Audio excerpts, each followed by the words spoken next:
नमस्कार, मैं हूं प्रभु चावला और तीखी बात में आज बारी है सीपीएम के पॉलिट ब्यूरो के धुरंधर नेता सीताराम येचुरी की। आपका स्टूडियो में बहुत बहुत स्वागत है। धुरंधर तो है ना आज लाल सलाम तो मतलब अल्लाह बचाना बिल्कुल, इसलिए आजकल मुक्केबाजी ज्यादा कर रहे हैं। अरे हम क्या कर रहे हैं मुक्केबाजी? हम आपकी पार्टी कर रही है, आप नेता उसके। हम मार खा रहे हैं भाई। मार रहे क्या? इससे काम क्या करते हैं आप? चीफ मिनिस्टर की पिटाई कर दिया आपने, फाइनेंस मिनिस्टर की पिटाई कर दी। उनको कुछ नोक भी नहीं लगी। अस्पताल में भर्ती, वो उनकी आदत है अस्पताल में चले जाना, ये मामूली बात है। पहले भी कई बार देख चुके हैं उनको। नहीं, अस्पताल जाना मतलब सवाल ये है कि आपको लगता है कि ये बुखलाहट का आपके क्रिटिक यही कहेंगे जो आपको क्रिटिसाइज करते हैं कि सीपीएम हथकंडों पर आ गई वापस, चुनाव हार गई, बुखला इतनी गई है कि मार पिटाई से कमाल है यार। ये वोट का बदला चोट से। ये घटना जो है करवाई गई। मैं बताऊं कैसे कि एक गेट होता है प्लानिंग कमीशन पे, आप भी जानते हो, वीआईपी गेट, और पुलिस वाले बताए, उन्होंने फुटेज दिखाया, उनसे कहा कि भाई उस गेट से जाइए क्योंकि यहाँ पे एक प्रदर्शन हो रहा है। अब प्रदर्शन होना जो है वो हमारे अधिकार है, आपकी भी है। पर वहाँ तो वो लगी हुई है, क्या लगी है? तो पुलिस थी साथ में, पुलिस की परमिशन के साथ ही तो की थी प्रदर्शन, और वो पुलिस साथ थी। तो ड्रामेबाजी लगती है आपको? ड्रामेबाजी ये पूरा करवाया गया कि उसी गेट पे आई जिस गेट पे नहीं आना। अब आप भी जानते हो, आप कई बार पार्लियामेंट आते हो, कई बार वॉच एंड वार्ड स्टाफ कहता है सर इस गेट से जाइए। पहले पता, प्रेस वालों को पता है कि यहाँ से जाना। अब ये सब तो मामूली सी बात है कि जब पता है कि यहाँ से जाना है आपको, जब पुलिस ने एस्कॉर्ट दिया हुआ है, नहीं जी हम वही उतरेंगे, वही करेंगे। बट एक इंप्रेशन तो क्या है ना कि जो मार्क्सिस्ट पार्टी है वोट का बदला चोट से लेने की कोशिश कर रही है। अरे कहाँ ये वोट का बदला चोट से लेते तो ये हालत थोड़ी रहती हमारी। पर आपको कल ये उनको क्या जरूरत थी? अस्पताल में कहते भर्ती होगी, सवाल है कि आप वो कोई बहाना ढूंढ रही थे, आप जैसे कह रहे हैं। बिल्कुल। तो आपको क्या जरूरत है उसको? जीते वोट तो जीती हुई है, आप बुरी तरह पिटे हुए डेमोक्रेटिक प्रोसेस में। अब लेकिन पंचायत चुनाव आ रही है, अब पंचायत चुनाव के लिए मतलब उनको कुछ कारण चाहिए। पंचायत चुनाव के लिए कारण चाहिए। दिल्ली में अटैक तो आप तो हम भी कर सकते थे। अगर ये बहाना नहीं होता तो कहीं और भी हो सकता था। लेकिन जो भी हुआ वहां पे उसकी तो हमने खंडन की। हमने कहा कि भाई वो जो हुआ वो हुआ वित्त मंत्री के साथ। हाँ। और वित्त मंत्री के साथ जो हुआ हमने उसका खंडन किया। हम जांच कर रहे, कौन अगर कोई हमारा कॉमरेड हुआ तो उसको कोई कार्रवाई करेंगे हम, क्योंकि ये हमारा तरीका नहीं है प्रदर्शन का। हमारा प्रदर्शन था simple non violent protest. Non violent का मतलब वायलेंट तो हो गया ना बाद में। वही अब क्यों हुआ, वो किस कारण से हुआ? आपके वर्कर प्रोवोक हुए ना, उनके पास वर्कर था नहीं कोई वहाँ ना, उनके पास वर्कर वहाँ तो फाइनेंस मिनिस्टर और चीफ मिनिस्टर दोनों प्लानिंग कमीशन में मीटिंग में जा रहे थे। तो जाते आपके जो लोग आपके वीआईपी गेट से जाते, हम तो दूर खड़े हैं। पर गलती से इस गेट से आई समझ रहे हैं कि आप आक्रमण कर दो उनके ऊपर। गलती कैसी हुई भाई? पुलिस वाले बताते कि उनको दिया गया, उनसे कहा गया, उनसे बोला गया कि आप इस गेट से नहीं इस गेट से जाएंगे। चलो आ गए, उन्होंने किया। तो इसका मतलब आपके वर्कर तैयार थे उनकी पिटाई करनी है? बिल्कुल। वो क्यों किया? फिर मुख्यमंत्री की कैसे चले गए अंदर बिना कोई उनको छुए? वो भी बेचारी अस्पताल में गई। देखिए, अरे वो क्यों गए हमें पता नहीं, लेकिन वहां पर कुछ नहीं हुआ। पुलिस के पास फुटेज है, वो अब दिखाई भी गई, मतलब कई सारे चैनलों में। वो तो सीधा नॉर्मली एस्कॉर्टेड अंदर गई। अब वित्त मंत्री साहब दूसरे गेट से जाना चाह रहे थे। जब वो वहां पे जा रहे थे दूसरे गेट से, तब ये घटना जो घटा, जिसकी पूरी निंदा हम करते हैं। पर ये जो पॉलिटिक्स ऑफ हेट्रेड है हर स्टेट्स में आपका था, इसलिए पूछ रहा हूँ कि चीफ मिनिस्टर दूसरी पार्टी का बन गया, बातचीत भी नहीं होती आपस में। देखो, पॉलिटिकल डायलॉग डेमोक्रेसी के अंदर एक एसेंशियल कंडीशन है जिसमें आप विश्वास रखते हैं डेमोक्रेसी में। लेकिन ये एक चीज यहाँ पर, जहाँ तक बंगाल की बात है, ये बताओ कि कितने बार पिछले 10 सालों के अंदर प्रिंसिपल अपोजिशन पार्टी के रूप में तृणमूल को बुलाया गया, वो कोई भी मीटिंगों में शामिल नहीं होती। वो कहती सीपीएम अगर रहेगी तो हम नहीं आएंगे। पर ये आपको ट्रेंड लगता है जो हो रहा है कि चौटाला बजला इनके साथ, अपने भूपेंद्र सिंह के साथ नहीं आएंगे, जयललिता करुणानिधि के साथ मीटिंग नहीं करेगी, या नवीन पटनायक के साथ, ये सब जो हिंदुस्तान में हो रहा है पर्सनलाइज पॉलिटिक्स, बहुत गलत है। और उसके बाद आप वायलेंस, क्योंकि वेस्ट बंगाल में जो शुरू हुआ, वेस्ट बंगाल से शुरू हुआ ये तो नहीं, वेस्ट बंगाल से क्यों शुरू हुआ वो तो अब पता है। अब उसका इतिहास बताइए आपको। इतिहास 32 साल आपने राज किया, उसमें कितनी बार प्रिंसिपल अपोजिशन आपके साथ कांग्रेस वाले, क्योंकि आप और मिली जुली कुर्सी लड़ते थे इसलिए आ जाते थे आपकी। अरे कहाँ कांग्रेस वालों से लड़ गई तो हम जीत के आते थे। नहीं, कांग्रेस से अंडरस्टैंडिंग के बाद आप ना, कोई अंडरस्टैंडिंग नहीं जनाब, कोई अंडरस्टैंडिंग नहीं। अगर वो कांग्रेस की अंडरस्टैंडिंग से तो आज ममता बनर्जी मुख्यमंत्री है वहाँ पे। नहीं, मुख्यमंत्री उससे मेजोरिटी है। नहीं, मेजोरिटी मैंने कांग्रेस की अंडरस्टैंडिंग से। तो अंडरस्टैंडिंग क्या, वो उसके खिलाफ वोट ऑफ कॉन्फिडेंस है। कॉन्फिडेंस क्या, वो तो दोनों मिलकर चुनाव लड़े। हाँ, ये बात है उनके। ये बात है। पहले आपके इनडायरेक्ट अंडरस्टैंडिंग से आप लोग आते थे। कोई इनडायरेक्ट नहीं, हमारी तो सीधा उनके साथ टकराव तो उन्हीं के साथ था। अब ये भी तो निकल के उन्हीं से निकल के आई। आप देखते रहिए, अब देखते रहिए। अब आप ही के चैनल में मतलब कई बार दिखाया, कुछ ही हफ्तों के बाद जब पंचायत चुनाव आएगी, कांग्रेस और तृणमूल के बीच में क्या होगा संबंध, आप देखते रहिए। क्योंकि उसने कल नरेंद्र मोदी के खिलाफ भी कुछ नहीं बोला। हाँ, नरेंद्र मोदी तो जाके उनकी प्रशंसा की। वो वहां से दिल्ली आ गई ना, उनको ग्राउंड नहीं दिया उन्होंने। ग्राउंड अब ये खाली पड़ा था कल, उन्होंने कहा जी वहाँ कोई मीटिंग पहले से था, कोई मीटिंग तो हुई नहीं वहाँ। अब वो उसकी जवाब वो दे मतलब किस तरीके से। तो आपको क्या लगता है, कुछ तृणमूल और कांग्रेस में कुछ बातचीत चल रही है, या आप में और किसी और पार्टी में बातचीत चल रही है? देखिए, हमारे और किसी और पार्टी में मतलब हमारे साथ बातचीत में जो भी चल रही है वो चल रही है गैर कांग्रेस गैर भाजपा की। नहीं, सेंटर की बात कर रहा हूँ मैं, स्टेट लेवल की बात कर रहा हूँ। किधर स्टेट लेवल वेस्ट बंगाल के अंदर हमारे आपका प्रोटेस्ट उतना नहीं है जितना होना चाहिए था। अरे अब जिस तरीके से वायलेंट की बात नहीं कर रहा, नॉन वायलेंट की बात कर रहा हूँ। जिस तरीके से मारपिटाई हो रही है आज देखिए, अब 900 से ज्यादा ऑफिसों के ऊपर हमला हुआ, जला दिए गए 400 से ज्यादा। यार वो जो बेकर लेबोरेटरीज जहाँ पे सर सीवी रामन, जो उन्होंने अपना एक्सपेरिमेंट करके नोबेल प्राइज पाया, उसको जाके जला दिया आज प्रेसिडेंसी कॉलेज में। कोई दुख है? पर सवाल जो एक्सेप्टेबिलिटी तो है ना, लोग तो वोट तो उन्हीं को दे रहे हैं अभी भी। अब कहाँ दिए, कहाँ एक बार दे दिया, ये सब हो रहा है। उसका बाई इलेक्शन में भी दिए, बाई इलेक्शन में एक हारे, एक ही हारा, बाकी में 3 में से एक कांग्रेस जीता, एक तृणमूल जीता, एक हम जीते, बराबर है। तो इसके अंदर ये नहीं कि एक बार जीत के आ गए और उसके बाद जिस तरह की हालत आप कह रहे हैं कि वहाँ जे जला दिया, वो मार दिया, तो एक भी नहीं जीतनी चाहिए थी उनको। अरे बाद में चुनाव हुए नहीं ना, अभी जब होंगे अब देखिए क्या होगा। क्योंकि अभी भी लगता है लोगों को कि आपसे ये सब घटनाएं होने के बाद चुनाव तो हुई नहीं अभी। नहीं, चुनाव नहीं, पंचायत के चुनाव होंगे आपको जब भी होंगे, जब भी। अब आतंक और तनाव पैदा करके आप चुनाव करवा लोगे तो उसमें कई तरीके से जीत सकते हो। नहीं, जैसे आप जीते नहीं, ये भी चार्ज हो सकता है, मैं नहीं कह रहा ये। पहले यही चार्ज था ना कि आपने भी उसी कब्जा किया बूथ के ऊपर, आपने भी लिस्ट को चेंज किया। उस समय भी वो जीते थे कि नहीं? कहाँ जीते थे? 32 साल में जीत का, उसके बाद जीत मैंने सरकार नहीं बनाया, लेकिन जीते थे थोड़ा बहुत आपसे। अच्छा, छोड़िए पॉलिटिकल डोनेशन, आप जीत जाओ। अब वो भी नहीं हो रहा है। नहीं, अब तो उनको भी तरीका आ गया ना। क्या है? कौन सी? आपसे सीख के कैसे करना है इलेक्शन मैनेजमेंट। अरे छोड़िए वो सब। यहाँ पे अब ये है कि इलेक्शन वो करवाना चाहते हैं वहां पर आतंक और तनाव के आधार पर, और ये जो है किस बात पे? आतंकवाद, आतंक और तनाव के आधार पर जो है पंचायत चुनाव करवाने की पूरी कोशिश। तो आतंकवाद आपको कह रहे हो कि आतंकवाद और नहीं, तनाव, आतंक वो क्रिएट कर रहे हैं, आतंक क्रिएट कर रहे हैं और तनाव क्रिएट कर रहे हैं, उसके बेसिस पे चुनाव जीतना चाहते हैं। तो आपको लगता है जनता उनके साथ नहीं है? नहीं होगी उस तादाद में नहीं। हम ये नहीं कह रहे कि वापस हमें चुनेगी, लेकिन जिस तादाद में उनको जो वोट मिला पहले 2 साल पहले, मतलब वो तो आपके खिलाफ नेगेटिव वोट था, लोग आपको भगाना चाहते थे वहां से। बिल्कुल था। लेकिन एक चीज याद रखो प्रभु, हम दोनों बराबरी मतलब उसी जमाने से छात्र थे वगैरह, हम लोग आए।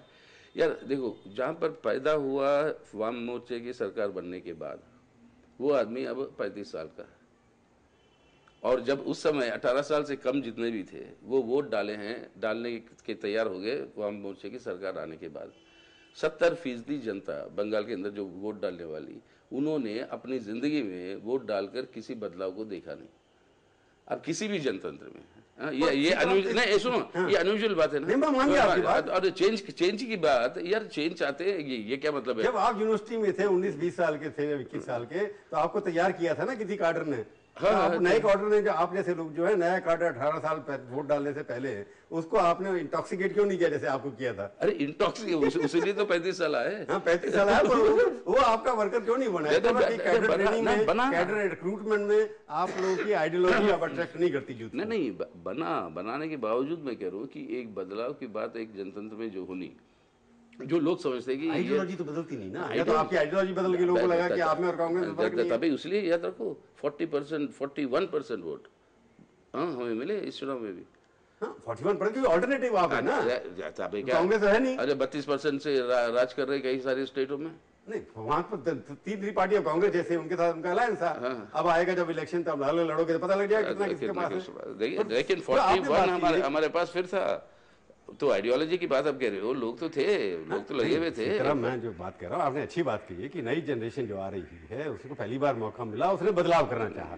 तो इसका मतलब ये है कि कन्विक्शन जो पहले था कि आइडियोलॉजी है, जो आप लोग विश्वास करते हैं, किसान है, लेबर है, या गरीब आदमी है, या दलित है, उनको लेकर के सीपीएम वाले झगड़ा करते थे अपना। उसको अब लगता है विश्वास लोगों का उस बात से हट गया कि अब वो चाहते हैं विकास। किस तरह का विकास, क्या कलर है उसमें, सीपीएम का क्या रोल बैठता है, मैं पूछूंगा एक ब्रेक के बाद। एक ब्रेक।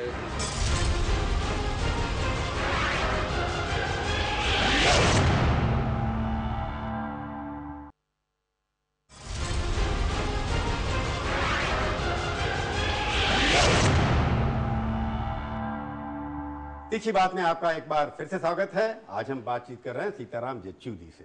आपने बताया आइडियोलॉजी की बात, वेस्ट बंगाल के, आप सारे देश की बात करें, श्रिंक हो रहा है आपका बेस जो है, जितने परसेंट वोट पहले मिलते हैं सारे देश को, उसको आप कम होते चले जाए ना। देखिए, चुनावी राजनीति के अंदर वोट कम होने का मतलब ये नहीं है कि आपकी प्रासंगिकता या आपका आधार नहीं, वो इरेलेवेंट हो रहा है। हाँ। इसका मतलब ये नहीं है, नहीं, इसलिए कह रहा हूँ कि संघर्षों के आधार पर देखिए, मेंबरशिप के आधार पर देखिए, संघर्षों के आधार पर देखिए, या एजेंडा उठाकर जिसके ऊपर पूरे देश के अंदर बहस करवाने की जो ताकत है उस हिसाब से देखिए, तो ये ताकत जो है कमजोर नहीं हुई।